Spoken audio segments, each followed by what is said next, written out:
Mesdames et messieurs, bonsoir. Nous nous excusons pour ce retard accusé. À tous, merci de nous rejoindre dans cette édition d'information sur Parlement TV, dont voici les titres. Tenue d'une séance plénière ce mercredi au Conseil national de la transition autour de la ratification de 4 accords de financement destinés à des projets de développement du pays. Et puis Beila en marche pour le développement. Des milliers de personnes se sont rassemblées autour de l'appel du mouvement citoyen, soutenant ainsi les idéaux de développement portés par le général Mamadi Doumbouya. Et également à la baie, la structure Génération Patriote réaffirme son soutien aux actions du chef de l'État, le général Mamadi Doumbouya, au cours d'une visite marquée par la mise en place d'une coordination régionale du mouvement dans la ville. Plus de détails dans un instant. Le Conseil national de la transition a tenu une nouvelle séance plénière ce mercredi consacrée à la ratification de 4 accords de financement. Ces fonds sont destinés à soutenir plusieurs projets de développement en Guinée, notamment dans le domaine des infrastructures sociales de base. Le point avec Robert Siditono. Après une légère interruption liée à la vulgarisation du projet de nouvelle constitution par les membres du gouvernement, les séances plénières ont effectivement repris ce mercredi 13 août au CNT. Elles ont été essentiellement marquées par l'examen et l'adoption des 4 accords de financement. Le premier est relatif au financement du projet d'aménagement de la route inter-État Labé-Mali, signé le 5 février dernier pour un montant global de 30 millions d'unités de compte. Les avantages liés au caractère hautement concessionnel des conditionnalités financières présentées plus bas, commission d'engagement 0,75%, commission de service 1% par an du solde du prêt, taux d'amortissement 2,5% par an, durée du prêt 50 ans, période de grâce 10 ans, monnaie de remboursement dollars américains. La séance plénière a aussi permis l'autorisation de ratification de l'accord de financement entre la République de Guinée et l'Association internationale de développement IDA sur le projet eau et assainissement en Guinée et don de la Banque mondiale. Ceci dans le cadre de l'accroissement de l'accès de population aux services de production et de distribution d'eau potable dans le Grand Conakry à travers le renforcement de la performance opérationnelle et organisationnelle de la SEG. Les spécifiques se déclinent comme suit. Améliorer les conditions de vie des populations du Grand Conakry à travers des services d'approvisionnement fiables en eau potable. Contribuer à l'amélioration des conditions sanitaires et d'hygiène dans les établissements scolaires et réduire les maladies à origine hydrique. Réduire la pénibilité liée aux corvées d'eau dans les ménages. Contribuer à la réduction de la pauvreté à travers le renforcement des infrastructures de base requises pour le développement des activités économiques dans le Grand Conakry. Autre autorisation de ratification, celle relative à la construction de l'échangeur d'Onco 5, signé entre la République de Guinée et le Fonds cohésien pour le développement économique des pays arabes. Elle s'élève à plus de 20 761 $ américains, vise à moderniser l'actuel carrefour. La première phase d'exécution de ce projet porte sur un prêt du Fonds cohésien d'un montant de 12 799 000 $ américains, équivalent à 4 millions de dinars cohésiens avec les conditionnalités ci-après. Taux d'intérêt 1,5% par an. Commission d'engagement qui est facultative est de 0,5% par an. Commission de service 0,5% par an. Durée de crédit 25 ans. Période de grâce 5 ans. Échéance de paiement semestriel 15 février et 15 août de chaque année. L'institution parlementaire a enfin autorisé la ratification de l'accord de coopération en matière de sécurité entre le gouvernement de la République de Guinée et le gouvernement du Royaume d'Arabie Saoudite. Le présent accord vise à renforcer la coopération dans la prévention et la lutte contre la criminalité sous toutes ses formes. Il comprend 13 articles et concerne les domaines prioritaires suivants. La lutte contre le terrorisme, notamment la prévention et la répression de son financement. La lutte contre la cybercriminalité, incluant la détection et la neutralisation des attaques numériques. À la suite de ces différentes adoptions, les recommandations ont été faites. Des recommandations auxquelles les ministres ont apporté des précisions. Ce projet, à l'instar de celui de Bambeto, s'inscrit également dans la vision de Simonou 2040 du chef de l'État, le général Mamadi Doumbouya, chef suprême des armées. Les travaux à réaliser comprennent la construction d'un passage inférieur de 450 mètres en 2x2 voies dans le sens de la transversale T4, l'aménagement d'un rond-point, y compris la réalisation des voies secondaires, la construction d'un pont autoroutier en 2x2 voies sur 260 mètres, ainsi que la réhabilitation et l'élargissement de la route Le Prince sur 1,5 km. En apportant une eau potable fiable à plus de 2,6 millions de nos compatriotes, soit 570 000 ménages, pour la première fois, nous réduisons le poids des dépenses médicales, nous améliorons la productivité et nous créons un environnement propice aux activités économiques. Le président du CNT a mis l'occasion à profit pour demander au département ministériel concerné un suivi et évaluation des accords adoptés. D'autres accords et projets sont sur la table de l'institution parlementaire pour examen et adoption. Le ministère de la Santé a officiellement démarré ce mercredi l'introduction du vaccin contre le paludisme, une cérémonie marquée par la présence du président du CNT, Dr Danso Kourouma, et d'autres personnalités venues soutenir les agents de santé. Pour cette première phase, les préfectures de Mamou, Gawal, Kankan et Yomou serviront de zone pilote. Le point avec Robert Sédétono. La Guinée marque ce mercredi 13 août un tournant décisif dans la lutte contre le paludisme.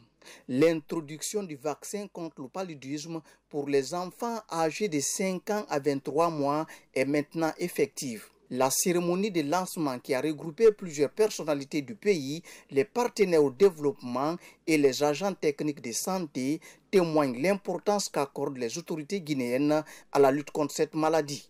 Les partenaires techniques et financiers comme l'UNICEF, engagés auprès de la Guinée, se disent satisfaits des efforts enregistrés et ils entendent poursuivre le combat auprès de la Guinée. Une innovation aussi de la Guinée, c'est l'introduction du vaccin qui est couplé avec l'enregistrement des naissances. Ainsi, chaque enfant venant se faire vacciner pourrait aussi obtenir un acte de naissance, renforçant la coordination entre la santé publique et l'état civil. L'introduction de ce vaccin permettra d'y réduire significativement les cas graves et les décès dus au paludisme chez les jeunes enfants, en complément des interventions existantes comme les moustiquaires imprégnés, la chimioprévention, l'assainissement du cadre de vie et le traitement rapide des cas. Ce nouveau vaccin introduit dans la lutte contre le paludisme n'est pas un vaccin expérimental, mais approuvé par les autorités de réglementation. Son obtention permet à la Guinée de franchir une étape décisive dans la protection des tout-petits. Pour cette première phase, le vaccin sera disponible gratuitement pour la tranche d'âge suscitée dans les districts de Mamou, Gawal, Kankan et Yomou. Par ce vaccin, nous espérons prévenir les besoins de transfusion sanguine requises pour traiter le cas d'anémie potentiellement mortelle due au paludisme.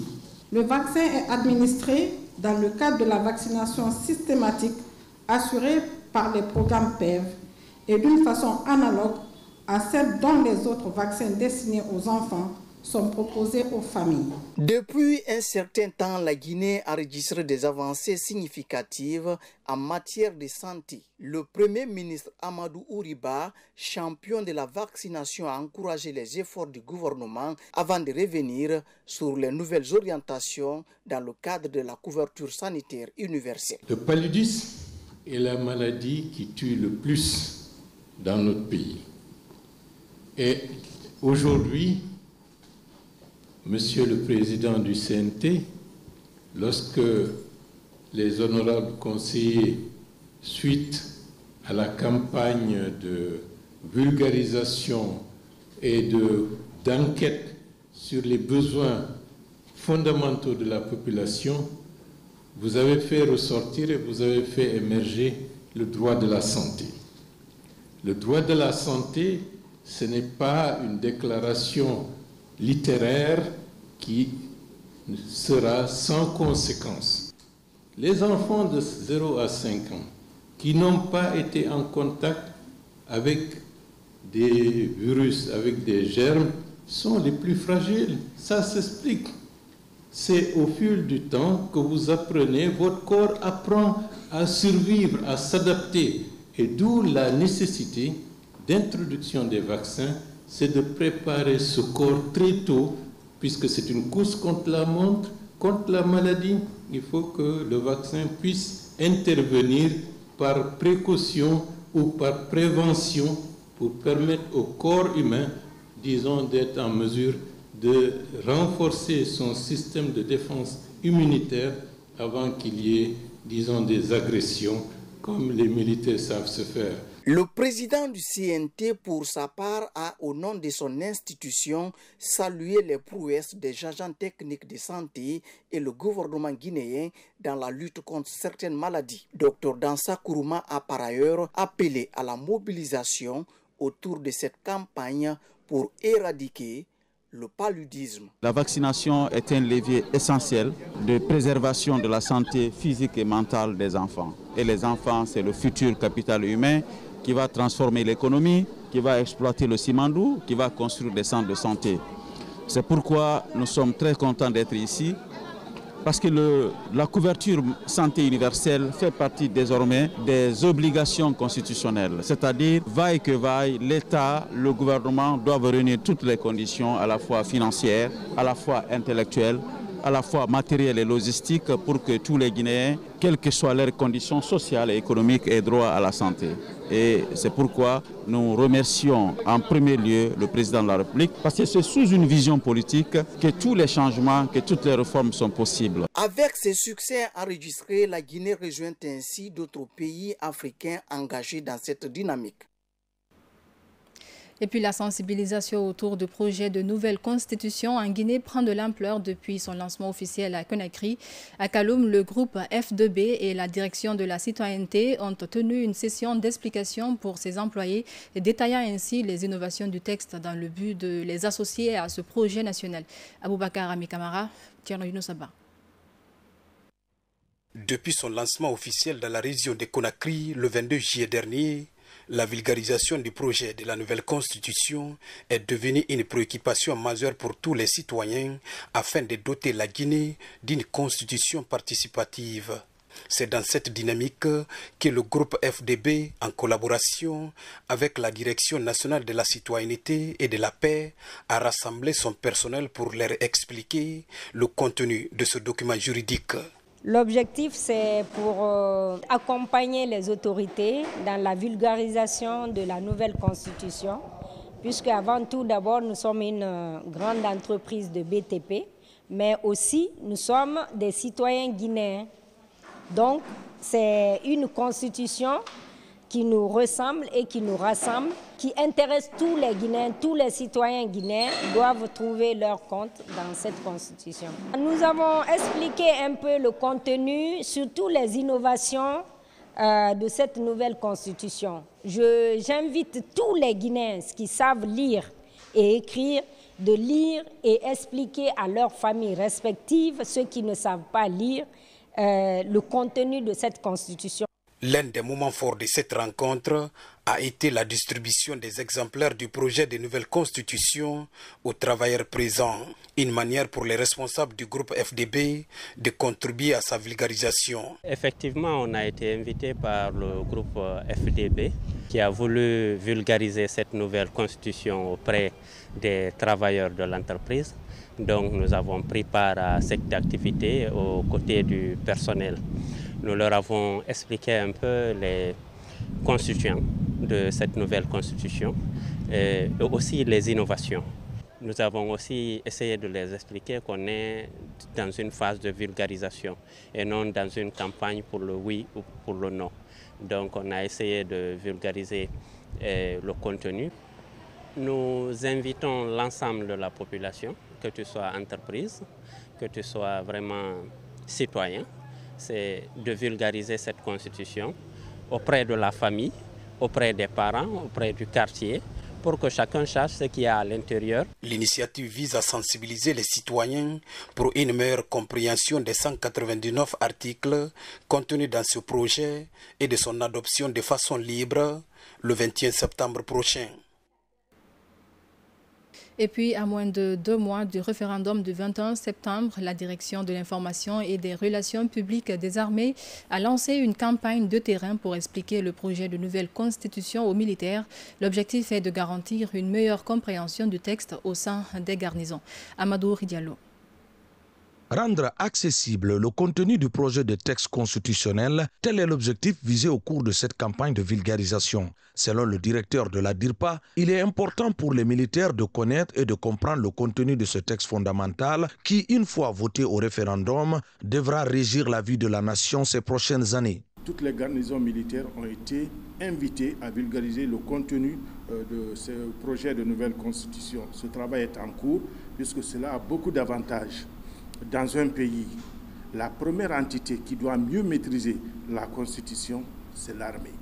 L'armée est le garant de la survie de l'État. Si elle maîtrise la Constitution, si elle connaît le contenu de la Constitution, ça lui permet de jouer pleinement son rôle et ça lui permet vraiment d'être à la hauteur des attentes de la population. La DIRPA ne compte pas s'arrêter là. Elle compte mettre en lumière l'implication de l'armée dans le processus de développement du pays. Aujourd'hui, nul n'ignore les nombreuses actions que l'armée mène sur le terrain dans le domaine agricole ou dans la construction des routes à travers le pays. Les forces armées sont devenues à ce titre une véritable institution républicaine au service de la nation. Nous suivons les actions de l'armée. Et quand vous regardez aujourd'hui, au niveau de l'armée, il y a des réformes qui sont en cours. Il y a vraiment des acquis notables qui ont été enregistrés. Et c'est ce qui a permis à la DIRPA de montrer à la face du monde que l'armée guinéenne travaille pour la population, que ce soit dans le domaine de la santé, que ce soit dans le domaine des infrastructures, que ce soit dans le domaine culturel ou quoi que ce soit encore. L'armée guinéenne est aujourd'hui dans tous les segments de développement national. Ce travail, nous donnons la visibilité à ces différents travaux, à ces différentes implications de l'armée pour permettre à la population que ce que vous investissez dans l'armée est encore réinvesti dans l'amélioration des conditions de vie de la population. Donc le travail se fait sur tout le plan. La vulgarisation de la nouvelle constitution dans l'armée guinéenne est un exercice de haute portée. Elle va permettre à la miette de connaître les innovations contenues dans ce projet de constitution. Et puis dans la préfecture de Beila, le mouvement citoyen mobilise des milliers de personnes autour des idéaux de développement portés par la gouvernance du général Mamadi Doumbouya. Une mobilisation d'autant plus symbolique qu'elle marque le retour d'un fils de la région, désormais engagé aux côtés des autorités. L'occasion était aussi pour les responsables de sensibiliser les habitants de la capitale du Konya sur le projet de nouvelle constitution. Le point avec Lancé Kamisoko. Beila, ville stratégique du sud-est de la Guinée, vibre au rythme d'une mobilisation politique d'envergure. Sous les auspices du mouvement citoyen, les populations de la capitale du Konya expriment leur soutien au général Mamadi Doumbouya et au projet de nouvelle constitution. Conseiller la jeunesse, aller dans les quartiers, conseiller et parler à la jeunesse. Mais même si je visite toute la Guinée, si je ne viens pas chez moi, dans mon village natal qui est Beila, c'est comme je n'ai pas encore commencé mon parcours. C'est pourquoi je suis là aujourd'hui pour voir la famille, pour parler de la nouvelle constitution, les conseillers, c'est quoi la nouvelle constitution qui donne plus de pouvoir à la population, plus de responsabilités à la population qui était oubliée totalement. Composé de jeunes, de femmes, de chefs coutumiers et des autorités administratives, une marée humaine a accompagné le coordinateur national du mouvement citoyen depuis l'entrée de sa ville natale jusqu'à la maison des jeunes. Une foule enthousiasmée par le retour d'un fils du terroir, désireux de contribuer au développement du pays. En ma qualité de coordinateur de la synergie GMB Beila, nous venons d'accueillir un grand mouvement citoyen pour pouvoir sensibiliser les citoyens sur la nouvelle constitution. Ça a montré aussi le dynamisme qui est à Béla concernant la synergie, qui est Rasden, Mouvement OK, et le mouvement citoyen de notre Bangal Kouma vient s'ajouter à ça pour la sensibilisation. Passer des messages forts envers les citoyens de Béla, cela me réconforte à plus d'un titre. C'est une constitution, comme on aime à le dire, qui nous ressemble et qui nous rassemble. Et toutes les préoccupations ont été prises en compte. S'agissant de la vulgarisation du contenu du projet de nouvelle constitution, des experts et cadres locaux se sont relayés pour expliquer les grandes lignes de ce texte fondamental qui doit marquer la fin de la période de transition en Guinée. L'ambassade de Guinée en France et au Portugal intensifie ses efforts pour vulgariser le projet de nouvelle constitution. Après une étape en France, l'ambassadeur Senkoun Silla s'est rendu à Lisbonne où il a échangé avec le Conseil des Guinéens établi au Portugal ainsi qu'avec des ressortissants venus de toutes les régions du pays. Amadou Touré, Mohamed Souma. Après la France, l'émissaire du ministre des Affaires étrangères et des Guinéens établis à l'étranger dépose ses valises à Lisbonne. Dans la capitale portugaise, l'ambassadeur Senkoun Silla déballe ses colis. Parmi les bagages, les exemplaires du projet de nouvelle constitution qu'il est venu expliquer aux Guinéens vivant dans ce pays les innovations que ce projet de loi apporte à l'amélioration de la qualité de vie des Guinéens vivant au pays et sa diaspora. Pour la première fois dans l'histoire constitutionnelle de notre pays, la diaspora guinéenne a été activement impliquée dans l'élaboration d'un texte qui engage l'avenir de toute la nation. J'ai eu l'occasion de croiser ici des hommes et des femmes qui, malgré l'éloignement, incarnent un attachement sincère à la République de Guinée et qui aspirent pour beaucoup d'entre eux à y revenir un jour pour contribuer au développement de notre terre natale. C'est précisément dans cet esprit que ce projet de constitution a été conçu avec l'aspiration profonde d'unir, de réconcilier et de construire un avenir durable. L'idée de faire connaître le contenu du projet de nouvelle constitution aux compatriotes de la diaspora par l'ambassadeur de la Guinée en France, au Portugal et en Israël pour permettre à chacun de comprendre et d'assimiler ce projet de loi a été vivement apprécié par le Conseil des Guinéens établis au Portugal. Bon, je trouve que c'est une très bonne initiative de faire cette tournée, d'expliquer aux Guinéens ce que ça contient pour nous permettre de mieux comprendre ce qu'il y a dedans et surtout de pouvoir le lire tranquillement et de comprendre ce qui est proposé. Pour étendre cette vulgarisation aux autres Guinéens résidant dans ce pays et dont le calendrier ne leur ont pas permis d'être là, l'ambassadeur Senkoun Silla a pris soin de remettre des exemplaires au Conseil des Guinéens du Portugal pour une plus large vulgarisation du projet de nouvelle constitution. Et pour finir, la structure Génération Patriote reçue à l'Abbé réaffirme son soutien aux actions du chef de l'État, le général Mamadi Doumbouya. Cette visite a également été l'occasion d'installer une coordination régionale de ce mouvement dans la ville de l'Abbé. Abdoulaye Diallo. C'est sous une pluie battante que les citoyens de l'Abbé ont accueilli la délégation de la Génération Patriote, une structure qui accompagne les idéaux de développement du CNRD et du président général Mamadi Doumbouya. À travers chants et danses, ces citoyens magnifient les nombreux acquis des autorités actuelles.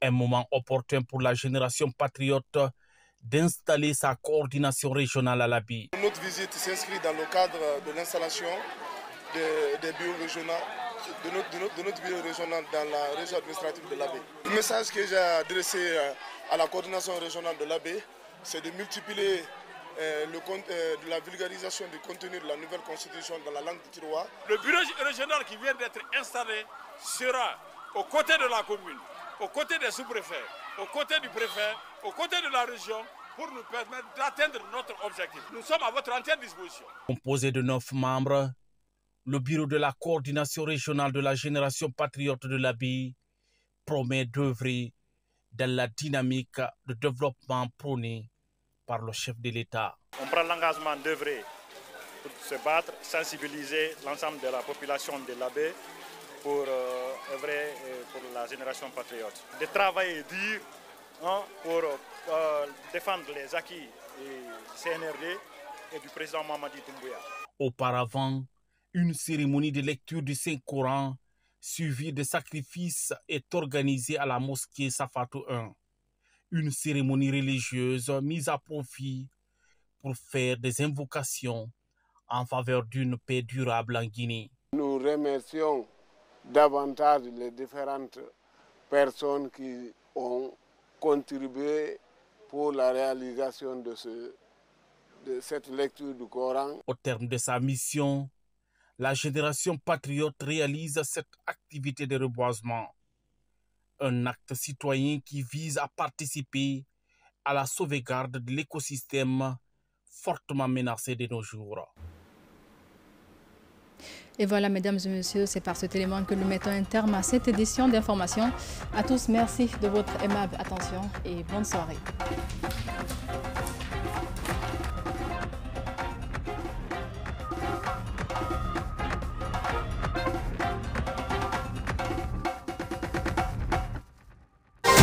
La radio parlementaire, un outil de communication et d'information au service du peuple souverain de Guinée.